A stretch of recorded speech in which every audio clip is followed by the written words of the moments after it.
नमस्कार एवरीवन, मैं आदित्य भार्गव आप सभी का स्वागत करता हूँ हमारे अपने प्यारे से चैनल प्रबोधन में। एंड अभी हम लोग लेकर आ चुके हैं मोस्ट एक्साइटेड प्रोग्राम जो कि है डीप लर्निंग विद टेंसरफ्लो का most excited lecture lecture number 4। आपको ये tf डॉट कॉन्स्टेंट फंक्शन तो याद होगी, ऑफ कोर्स होना भी चाहिए क्योंकि हमने इसी फंक्शन को यूज करके अपना फर्स्ट टेंसर क्रिएट करा था। एंड हालांकि हमने इस फंक्शन का सिर्फ और सिर्फ एक ही आर्गुमेंट यूज करा था एंड वो था सिर्फ और सिर्फ वैल्यू आर्गुमेंट। एंड आज की क्लास में हम लोग इसके D type and shape arguments को यूज करना सीखेंगे और यूज करके देखेंगे। मैं आपको बता दूं कि भाई हम नेम आर्गुमेंट को यूज नहीं करने वाले हैं। अगर आपको यूज करना है तो आप घर पे ट्राई कर सकते हैं, ऑफ कोर्स आपको ट्राई करना भी चाहिए। तो बिना देर करे हुए लेट्स स्टार्ट द लेक्चर जो कि हमारा लेक्चर नंबर 4।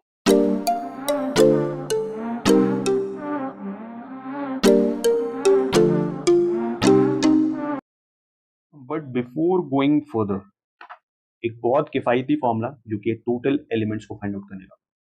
So, किसी भी टेंसर में जो नंबर ऑफ एलिमेंट्स होंगे या टोटल एलिमेंट्स होंगे उनको फाइंड आउट करने का क्या तरीका है। So product of each element of shape. तो अगर आपको शेप दिखाई दे रहा है एंड शेप के ईच एलिमेंट का प्रोडक्ट निकालो उससे आपको पता चल जाएगा कि टोटल एलिमेंट्स कितने हैं। फॉर एग्जाम्पल हमारे पास एक टेंसर है ये जो कि है 2 डायमेंशनल टेंसर। एंड आप इसमें देख रहे हैं कि यहाँ पे ऑलरेडी आपको दिखाई दे रहा होगा कि यहाँ पे 3 रोज हैं एंड 3 कॉलम्स हैं। कैसे? तो ये रहा row number 1, row number 2, row number 3 and इसी तरीके से column number 1, column number 2, column number 3।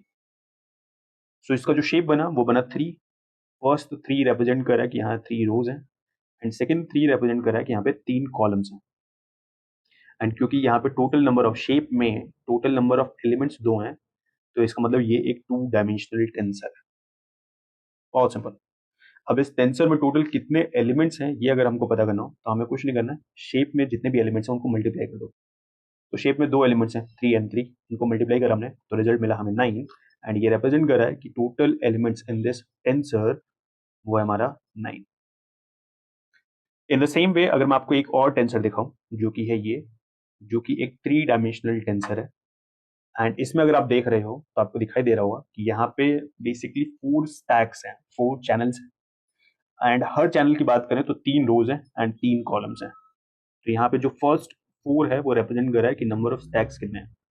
जो सेकंड जो एलिमेंट है वो रिप्रेजेंट कर रहा है कि कितने रोज हैं एंड थर्ड एलिमेंट है वो रिप्रेजेंट कर रहा है कितने कॉलम्स हैं। तो अगर मुझे कोई पूछेगा कि भाई टोटल एलिमेंट्स कितने हुए इस टेंसर में तो मैं बोलूंगा बहुत आसानी से कि इसके इस शेप फंक्शन ये जो शेप है इसमें जितने भी एलिमेंट्स हैं इनको बस मल्टीप्लाई करके देख लो। 4 × 3 × 3 ये हो गया हमारा 36। तो टोटल मिला के इस पूरे टेंसर में 36 एलिमेंट्स होंगे जो कि एक 3 डायमेंशनल टेंसर है। कैसे 3 डायमेंशनल है? क्योंकि यहाँ पे आप देख रहे हैं टोटल एलिमेंट्स 3 है शेप में एंड ये बता रहा है कि यहाँ पे 3 डायमेंशनल टेंसर है। ओके, अब ये फॉर्मूला किस लिए? क्योंकि ऑल द वे हमें अभी यूज करना है शेप आर्ग्यूमेंट को, ठीक है, डॉट कॉन्स्टेंट फंक्शन के शेप आर्ग्यूमेंट को एंड वहां पे हमें शेप का मतलब समझाना चाहिए एंड इसी shape and number of elements के बीच का रिलेशन ये हमको समझाना चाहिए और इसी की वजह से ये इक्वेशन आपको दिखाया जाएगा।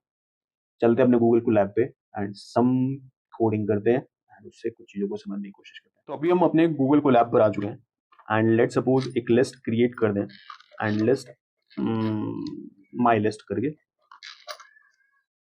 एंड मान लेते हैं कि इस माई लिस्ट में हमारे पास टोटल 6 एलिमेंट्स है 1 2 3 4 5 6 एंड कंडीशन ये है कि मुझे टेंसर्स बनाने हैं using this list.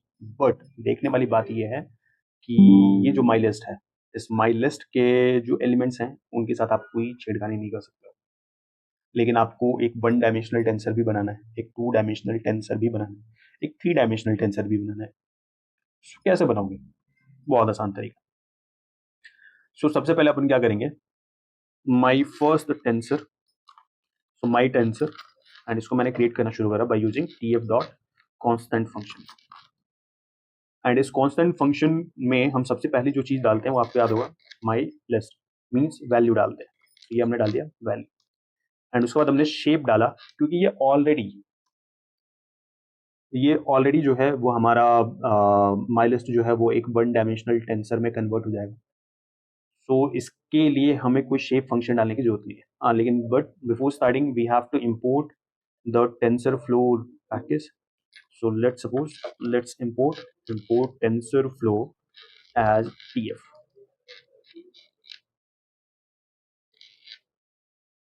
Okay, and अभी हम लोग इसको क्या कर सकते हैं, इसको रन कर सकते हैं। तो TF डॉट कॉन्स्टेंट जो है इसने क्या करा, एक माई टेंसर जो है वो क्रिएट करा। थोड़ा सा टाइम लगेगा फर्स्ट टाइम रन होने में। एंड अभी अगर अभी मैं प्रिंट करता हूँ माई टेंसर को, सो प्रिंट करो माई टेंसर। अगर अभी मैं प्रिंट करता हूँ तो आप देख सकते हो ये हमारा एक वन डायमेंशनल टेंसर है। ऑफ कोर्स क्यों, क्योंकि ऑलरेडी वन डायमेंशनल लिस्ट था। अब मैं लिस्ट में कोई छेड़खानी नहीं कर सकता, लेकिन मुझे एक टू डायमेंशनल टेंसर बनाना है। ध्यान रखने वाली बात है कि आप जो भी टेंसर बनाएंगे उसका शेप वही रख सकते हो जिससे कि नंबर ऑफ एलिमेंट्स में कोई चेंजेस ना आए। अभी क्योंकि यहाँ पे नंबर ऑफ एलिमेंट्स 6 है, तो आप शेप कुछ ऐसा रख सकते हो जिससे कि नंबर ऑफ एलिमेंट्स हमेशा 6 ही बने। फॉर एग्जाम्पल आप 1 into 6, 2 into 3, 3 into 2, इस तरीके के शेप्स जो हैं वो आप रख सकते हो। एंड इसीलिए मैंने अभी थोड़ी देर पहले आपको फॉर्मूला दिखाया था कि total elements in a tensor जो होता है वो product of each element of shape होता है। तो चलो भाई क्रिएट कर दें। सो माई सेकेंड टेंसर और माई 2D टेंसर इक्वल्स, ये हमारा जो टेंसर है इसका नाम है TF dot constant. Of course किसी फंक्शन को यूज करें। एंड उसके बाद हम लोग इसके अंदर सबसे पहली चीज जो डालते हैं वो आपको याद होगा, वैल्यू डालते हैं। तो हमने वैल्यू डाल दिया भाई। इसके बाद हम लोग यूज करें शेप आर्ग्यूमेंट को, एंड शेप में हम लोग टपल पास कर रहे हैं जो कि है 2,3। अब मुझे टू डायमेंशनल टेंसर बनाना था, तो शेप में मुझे 2 एलिमेंट्स पुट करने थे। अब ये 2 एलिमेंट्स इस तरीके से पुट किए जाएंगे कि इनका प्रोडक्ट 6 ही आए, क्योंकि टोटल एलिमेंट्स जो है हमारे पास वो है 6। सो आप 2,3 लिख सकते थे और 3,2 लिख सकते थे। एंड इसी को यूज करके आप क्या कर सकते हो, आप अपना 2D टेंसर जो है वो बना सकते हो। ऑफ कोर्स हमने ये 2D टेंसर जो है वो बना भी दिया है। सो हमने माई 2D टेंसर इसको प्रिंट कर दें। एंड जैसे ही इसको प्रिंट कर दें वैसे आप देख सकते हो कि यहाँ पे एक टू डायमेंशनल टेंसर जो है वो क्रिएट हो चुका है। अगर आपको ऐसे नहीं सुनना रहा है तो आप क्या कर सकते हो, आप प्रिंट कर सकते हो। क्या प्रिंट कर सकते हो, सो माई 2D टेंसर डॉट एंडिंग। सो आप इसके डायमेंशन को प्रिंट कर सकते हो। एंड डायमेंशन कितना आ रहा है 2। सो हमने एक वन डायमेंशनल टेंसर और लिस्ट को टू डायमेंशनल टेंसर में कन्वर्ट कर दिया। इसी तरीके से अगर हमें 3 डायमेंशनल टेंसर क्रिएट करना होता तो बहुत आसान है। अब हमें 3 डायमेंशनल टेंसर के लिए शेप कुछ ऐसा सोचना पड़ेगा जिसमें प्रोडक्ट 6 ही आए। अब वो क्या हो सकता है, 3, 1, 2 ऐसा हो सकता है, 3, 2, 1 ऐसा हो सकता है, 2, 1, 3, 2, 3, 1। तो कुल मिलाकर जो रिजल्ट आना चाहिए वो हमारा 6 आना चाहिए। कर ले रहे भाई। सो माई 3D टेंसर एंड इक्वल हो गया ये किसके, सो TF डॉट कॉन्स्टेंट। वैल्यू देना पड़ेगा, first argument of course value है। सो वैल्यू में हमें क्या डालना है, माई लिस्ट, जिसको टेंसर में कन्वर्ट करना है। एंड दूसरी चीज जो हमें डालना है वो ये कि हमारा शेप क्या है। तो शेप क्या चाहिए मुझे, शेप चाहिए लेट्स सपोज मुझे 3 डायमेंशनल शेप जो चाहिए वो चाहिए 2, 1, 3 ऐसा कुछ। इसका मतलब कि मैं 2 स्टैक चाहता हूँ एंड हर स्टैक में और हर चैनल में एक रो हो 3 कॉलम्स का। अब इसको आप जैसे चाहो वैसे रिप्रेजेंट कर सकते हो, लेकिन ध्यान रखने वाली बात है कि मल्टीप्लिकेशन जो है वो 6 ही होना चाहिए। अगर मैं अभी प्रिंट करता हूँ, तो प्रिंट करो भाई, what to print, my 3D tensor. And जो दूसरी चीज और जो नेक्स्ट चीज आपको प्रिंट करना है वो है माई 3D टेंसर का डायमेंशन। तो माई 3D tensor dot and. And अगर अभी हम इसको रन करें तो आपको दिखाई दे रहा होगा कि आपको यहाँ 2 स्टैक दिखाई दे रहे हैं एंड हर स्टैक में एक रो है, 3 कॉलम्स है। एंड आप नीचे देख सकते हो कि जो आपको दिखाई दे रहा है, इवन जो डायमेंशन दिखाई दे रहा है वो आपको 3 दिखाई दे रहा है। एंड ये रिप्रेजेंट कर रहा है कि भाई ये 3 डायमेंशनल टेंसर है। अभी हमने शेप आर्ग्यूमेंट को यूज करा। जो नेक्स्ट आर्ग्यूमेंट है बहुत इंपॉर्टेंट और बहुत इंटरेस्टिंग आर्ग्यूमेंट है जिसका ज्यादा डिटेल अभी हम नहीं रख पाएंगे, बट वो है हमारा डी टाइप। फॉर एग्जाम्पल मैं दोबारा अपना एक टेंसर क्रिएट कराऊं, so my again tensor not test not. And इसके लिए अपन यूज़ करते हैं T F dot constant function. And यहाँ पे अभी मैं कोई शेप आर्गुमेंट यूज़ नहीं करूँगा, आप इनको एक साथ भी यूज़ कर सकते हो। लिस्ट माई लिस्ट जो है उसको पास करते हैं एज वैल्यू। एंड यहाँ पे डी टाइप, अगर आप नोटिस करो अब तक जो भी डिफॉल्ट डेटा टाइप आपको दिखाई दे रहा था वो दिखाई दे रहा था इंट 32, लेकिन मैं चाहता हूँ कि भाई जो डी टाइप हो वो 32 ना हो के 16 हो जाए। 32 बिट प्रिसीजन नहीं चाहिए मुझे, मुझे 16 बिट प्रिसीजन चाहिए।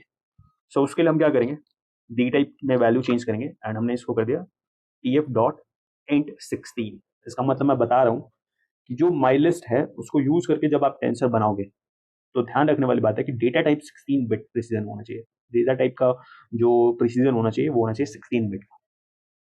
अब ये 16 बिट 32 बिट प्रिसीजन का क्या क्या इंपॉर्टेंस है, इसको यूं समझो कि जब भी कोई भी नंबर असाइन होता है हमारे मेमोरी लोकेशन में तो वो एग्जैक्ट नंबर नहीं होता, अप्रोचिंग टू दैट नंबर होता है। इट मीन्स मैं 32 बोल रहा हूँ तो ये 32 नहीं है, अप्रोचिंग टू 32।